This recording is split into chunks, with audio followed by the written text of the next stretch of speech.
Olá, gente. Boa tarde, boa noite.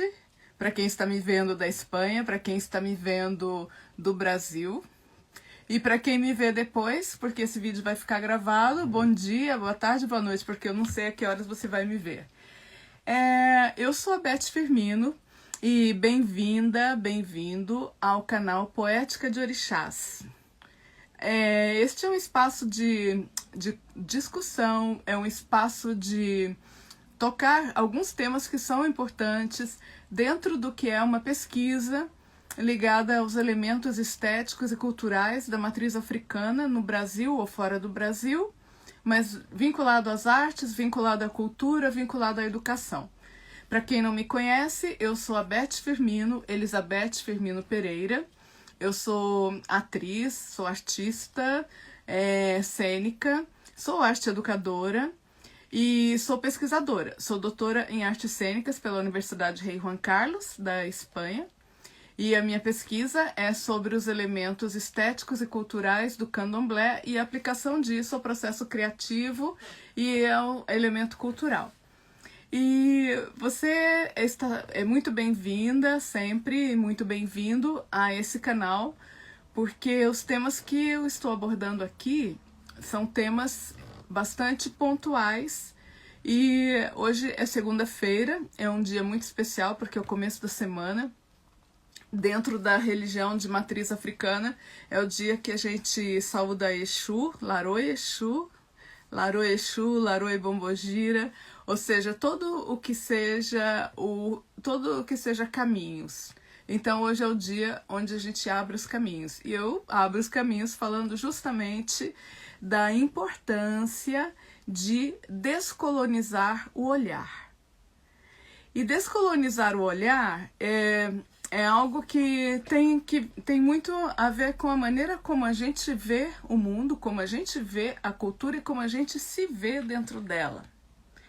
E parte do princípio de que sim, que nós temos uma visão colonizada. E o fato da visão ser algo tão importante, o olhar ser colocado como em primeiro plano, ele diz muito. E é também uma forma de dizer a importância que tem a cultura, a estética, a arte, a imagem do que nós vemos, na maneira como nós nos vemos e como nós nos vemos refletidos na sociedade.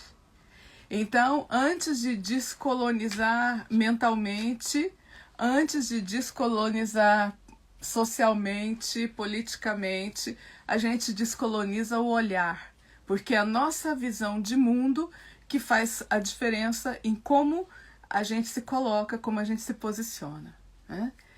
Então, se a gente fala de descolonizar, em primeiro lugar, a gente considera que nós temos uma visão colonizada, uma visão sesgada, que nós fomos educados dentro de um sistema que nos condiciona a determinados padrões de beleza, a determinados padrões de comportamento e, principalmente, a uma certa hierarquia entre as culturas, entre os grupos sociais.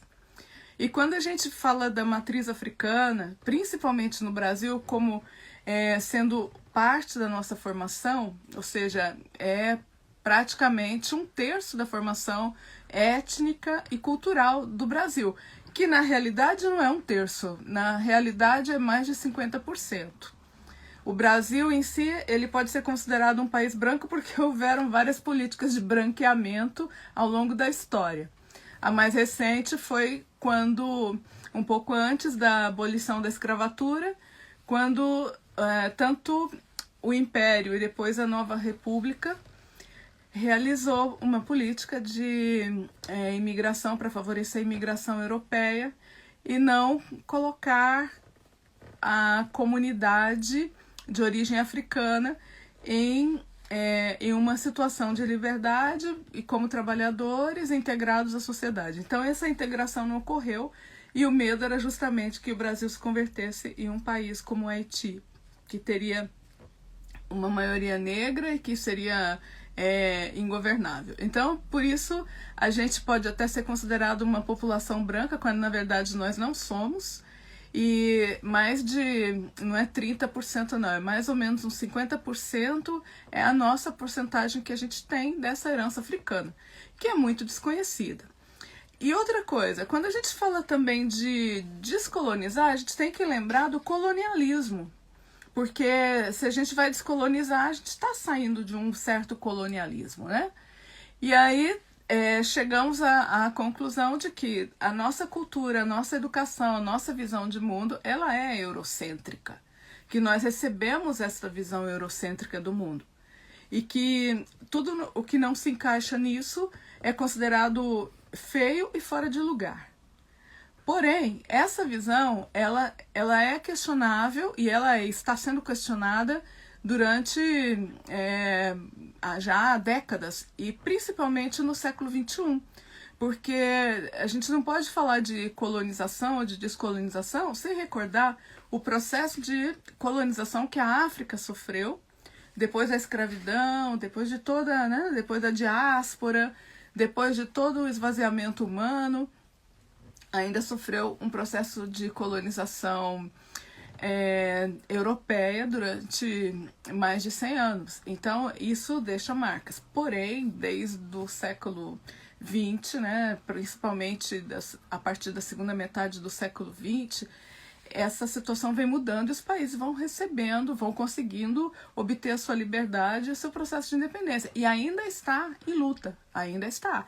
Como, por exemplo, as guerras mais recentes que a gente está vendo aí com relação a alguns países que têm um vínculo com a França, embora independentes, ainda assim eles se acham em uma situação de praticamente escravidão. Então a gente vê que tudo isso está acontecendo. E ao mesmo tempo, tanto o Brasil como a África tem esse dinamismo, né? Dinamismo de uma população jovem e também de pessoas muito criativas. Pessoas que estão sempre muito estéticas, muito artísticas. Então, de alguma maneira, isso também está surgindo, né? Como uma potência. E provavelmente o século XXI ele vai trazer essa mudança. Até o final do século a gente vai ter a África como um continente muito próspero em relação ao que era, o que a gente conhecia no século XX ou nos séculos anteriores.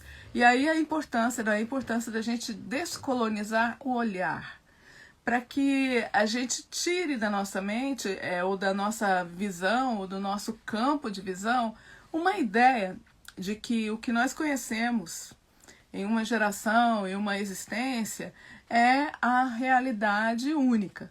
Porque não é. Porque a história vai passando por transições e o que nós vimos, por exemplo, da África, toda essa visão que a gente tem, que foi muito negativa, tanto pelas condições, as condições de guerras, as condições de diáspora, as condições de escravização das populações, e ao mesmo tempo todo esse empobrecimento que ocorreu durante o processo de colonização. Então tudo isso gerou uma visão muito negativa e é algo que com certeza nos afeta, né? Quando a gente fala do complexo de vira-lata, o que é um complexo de vira-lata, né? Porque o vira-lata em si, ele é feliz. Eu não sei vocês, mas eu sempre vi os vira-latas como os mais felizes, né? Porque são os mais livres, os que estão soltos na rua. Então, pra mim, o vira-lata, ele é feliz. Mas só que o complexo de vira-lata não é feliz. É uma forma de você se ver como inferior e justificar isso dentro de vários padrões, que são esses que eu acabo de mencionar, que são padrões eurocêntricos e que nada mais são do que estratégias de dominação. Então aí a gente entra na questão também política, porque a maneira como a gente se coloca no mundo, né, e a maneira como a gente quer ser respeitado é também uma maneira de se posicionar. Porém, a gente está falando de estética, a gente está falando de visão. E a visão de mundo, ela entra também a partir da arte e da estética.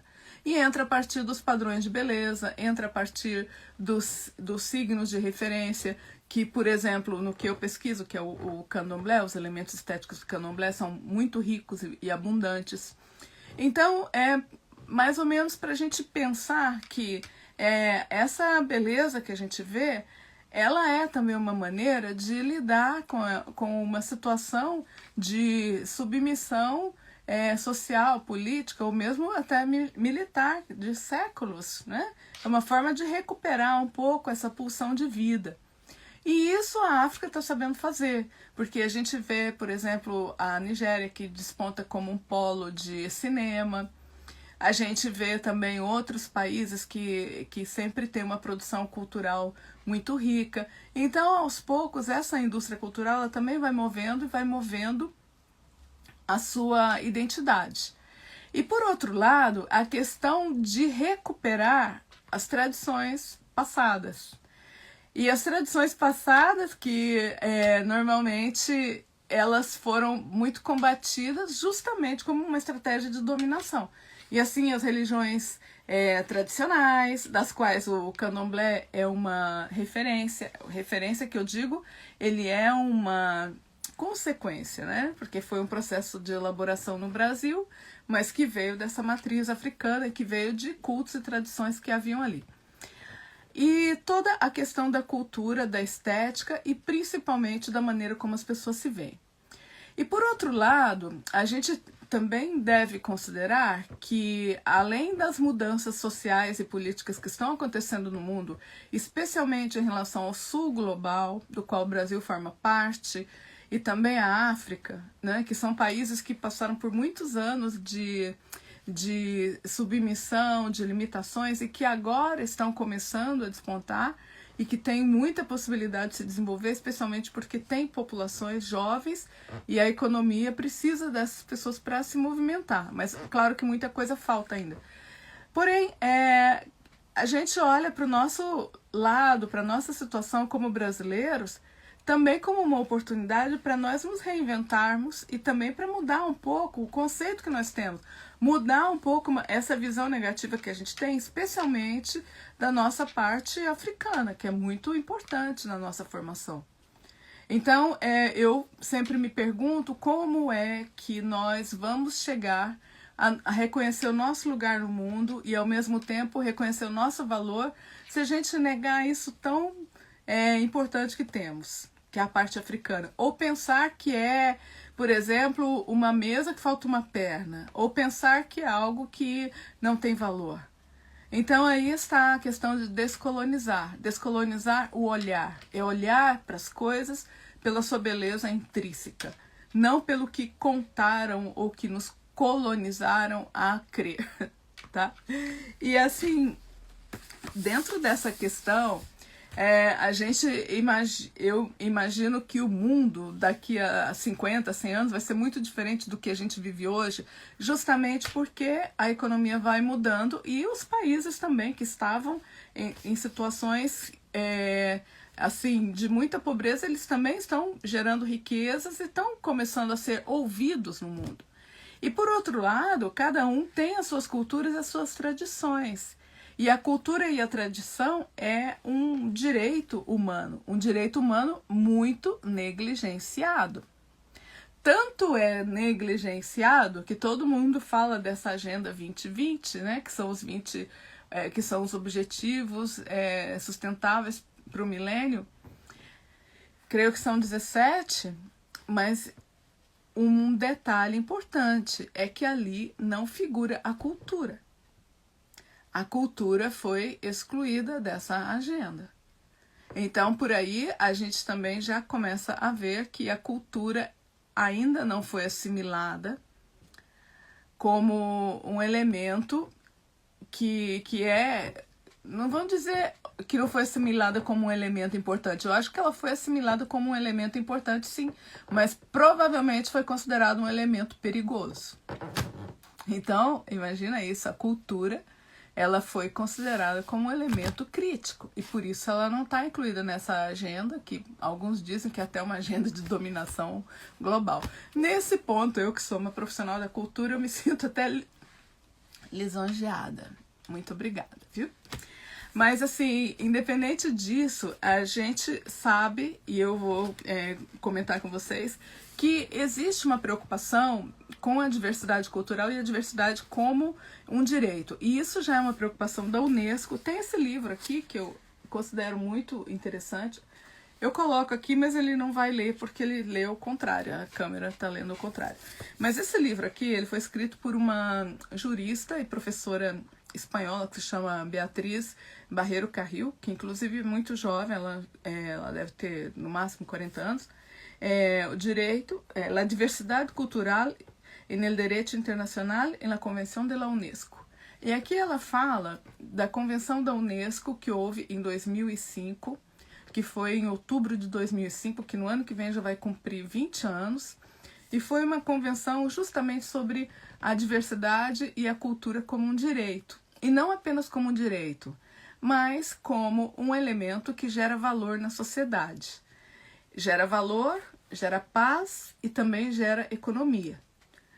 E embora que eu até brinco um pouco, né, que eu me sinto lisonjeada que nós não estamos nessa agenda aí, mas de qualquer forma, já existe a ideia de que a cultura também é uma indústria, que a cultura move economias, que a cultura move empregos e que a cultura é importante como um elemento de paz.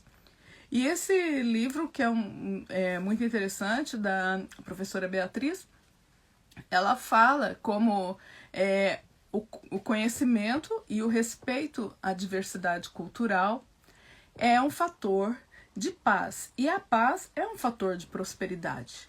Imagina, esse livro foi escrito, creio que em 2011, me parece. A gente hoje vive num mundo em que falar de paz é praticamente obsceno, não é? Vocês sabem disso. Eu fico muito triste até porque eu moro na Europa, eu moro na Espanha e a gente está muito mais próximo dos conflitos e realmente é chocante para mim, né? Sendo uma pessoa que foi criada no Brasil, que é um país pacífico, pelo menos na minha geração, porque claro que houveram guerras no Brasil, claro que existem conflitos sociais, claro que a gente vive situação de muito conflito e violência mesmo, mas mesmo assim a gente não tem essa história, né, de uma guerra entre um país e outro, que é uma situação bastante complicada porque também se perdem os direitos civis, se perdem a liberdade. Então a gente, eu como cidadã que não tinha contato com essa realidade, me choca bastante. Eu sou honesta em dizer isso. E não só me choca, como também choca pensar que podemos chegar até um conflito pior. Quando, na verdade, até faz um pouco de sentido com o movimento que a gente está vivendo. Como eu comentei com vocês, que nessa agenda de 2030, por exemplo, não figura cultura. E na Convenção da UNESCO de 2005, a diversidade cultural ela é apontada como um fator de paz. Como é um fator de paz, um fator de gerar valor na sociedade e de gerar um convívio social. Então, eu não sei se isso vai ficar para o segundo tempo, provavelmente, depois que, né, eu não vou nem falar aqui, mas a impressão que eu tenho é que isso está sendo jogado para o segundo tempo. Mas nós que somos artistas e que somos produtores culturais e que somos educadores e que somos pessoas, até mesmo que no Brasil a gente procura desenvolver essa cultura da paz, é muito importante ter atenção a isso. A questão da diversidade como um fator que vai contribuir sempre para a gente ter uma sociedade melhor, uma sociedade mais próspera e uma sociedade mais integrada entre si, né? E principalmente se formos pensar nos valores que a gente procura transmitir na educação para os alunos, para as famílias. Então, eu acredito que nós, que no Brasil não temos essa cultura belicista, podemos ainda pensar na paz e podemos ainda pensar na diversidade como um fator que nos favorece. Além disso, da diversidade, agora sim já para concluir, né? A diversidade ela também traz a questão da valorização cultural e da valorização patrimonial, que eu vou falar no próximo vídeo, mas eu acho que eu já poderia introduzir agora, que é a noção de patrimônio cultural e material, que é algo que a UNESCO já favoreceu, que nós temos no Brasil a capoeira, que é reconhecida como patrimônio cultural e material da humanidade, e também temos no Brasil alguns elementos que são reconhecidos como patrimônio cultural e material, como as baianas do acarajé, a nível do estado da Bahia, e muitos outros. Então, existe também essa iniciativa no Brasil dentro de alguns setores, né? Então, por exemplo, de estados, estado da Bahia, estado do Rio de Janeiro, até o estado de São Paulo. Então, existe um pouco já esse movimento. E o fato de haver a questão do reconhecimento do patrimônio cultural e material é muito importante, porque a diferença entre o material e o imaterial é justamente o caráter vivencial e a integração da comunidade na preservação daqueles bens culturais. Então, aí a gente encontra, por exemplo, elementos da oralidade, elementos da cultura popular, elementos que são preservados de uma geração para outra. E que isso tem um valor exponencial, porque a partir do momento que isso é resgatado, que isso é preservado, ou até mesmo transformado em outras formas, então a gente tem uma forma de transmissão desses conhecimentos e principalmente de valorização das culturas e das comunidades. E, por consequência, a autovalorização nossa, porque nós também formamos parte disso.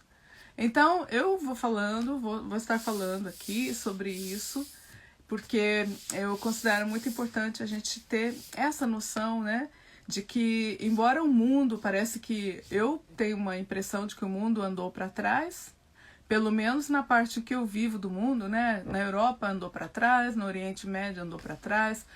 A questão da guerra me choca muito, então eu não consigo entender isso. Porém, o Brasil, ele não tem isso. O Brasil ainda tem outra postura, eu acho que a gente deve preservar isso. Tem uma pessoa, eu vou colocar os óculos aqui, porque tem uma pessoa aqui que é Laura Cocina. Você quer fazer alguma pergunta? Quer perguntar alguma coisa? Tudo bom com você? Obrigada por estar assistindo. Bom, se você não perguntar, eu vou seguir aqui. Portanto, era mais ou menos o que eu queria dizer, né? Porque a gente já está aqui, não sei com quantos minutos de live. Não vou fazer uma live muito longa, não.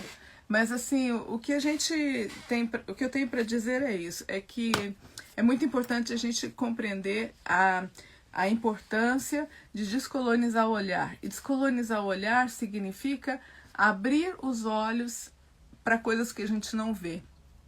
E também ter um questionamento, um senso crítico com relação àquilo que a gente foi educado a ver. Aquilo que foi condicionado como bonito ou como valoroso, né? E assim a gente procurar valorizar um pouco mais daqueles elementos da cultura e da identidade que nós possuímos e que nós recebemos dos nossos antepassados e que ainda persistem como parte viva da cultura, que é justamente esse patrimônio cultural imaterial. E que realmente a gente ter essa consciência e preservar isso é uma coisa de muito valor. E assim, só para concluir, falando também um pouco da minha área, né, que eu sou artista e a minha área é artes cênicas, mas também artes visuais, e eu trabalho com etnosonologia e também com um pouco de antropologia teatral, e sempre pensando no processo criativo. Então, quando a gente pensa no processo criativo, e eu acho que também como educadora também é válido, é importante a gente pensar que esses elementos também são matrizes culturais e também são matrizes estéticas. E que a partir dessas matrizes a gente pode criar outros elementos, criar outras coisas, abrir um pouco o leque para que essa vivência seja atualizada. Então eu acho muito interessante, porque quando a gente fala de patrimônio cultural imaterial, nós não estamos falando de alguma coisa que é do passado. Estamos falando de alguma coisa que é viva, é alguma coisa que é do presente e que depende do que nós nos apropriamos dele. E aí sim é uma questão interessante a gente pensar que a cultura, ela existe para que ela seja apropriada pelas pessoas. Ela não é algo que você vai ter numa prateleira de um museu.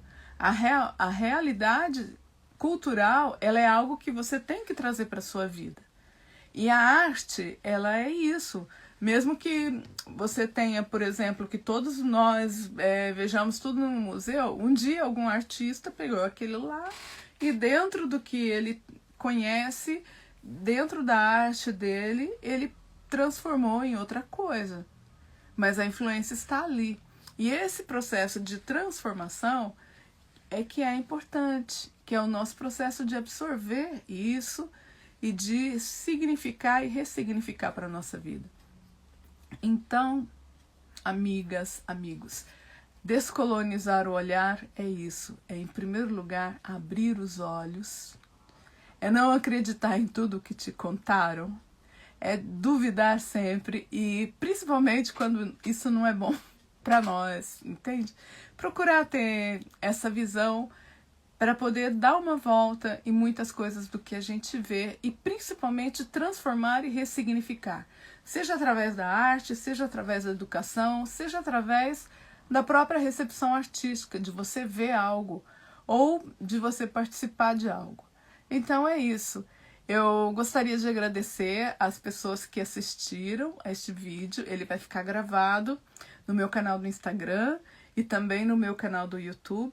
E qualquer pessoa que queira, por favor, é importantíssimo, por favor, deixem o like, tá?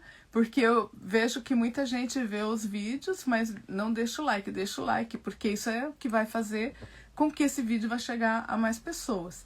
E se tiver alguma questão, qualquer coisa que você queira perguntar e tudo, pode fazer a pergunta no comentário, deixa aí no comentário. Se você quer dizer alguma coisa, se você concorda com o que eu digo, se não concorda, se você tem outra opinião, você tenha... Coloca a sua opinião também, que é uma coisa muito bem-vinda, porque é justamente essa a ideia, que é de criar essa sinergia, de criar esse diálogo. Porque eu acredito que essa é a única maneira que a gente tem de transformar a realidade. Eu falo na segunda-feira sobre descolonizar o olhar. Na terça-feira, que é amanhã, eu falo sobre orixás, porque eu sou pesquisadora do candomblé sim, mas eu sou uma pesquisadora desde dentro, porque eu sou iniciada desde 1990, sou filha de Inhaçã, de Ogum, de Oxum, de Oxóssi. E a gente... E também sou ebome, porque eu dei obrigação de 7 anos, eu recebi meu DK. E pertenço a uma casa africana, que é o Odudu, o Templo dos Orixás. Desde 1998, olha, faz tempo, hein? Faz muitos anos.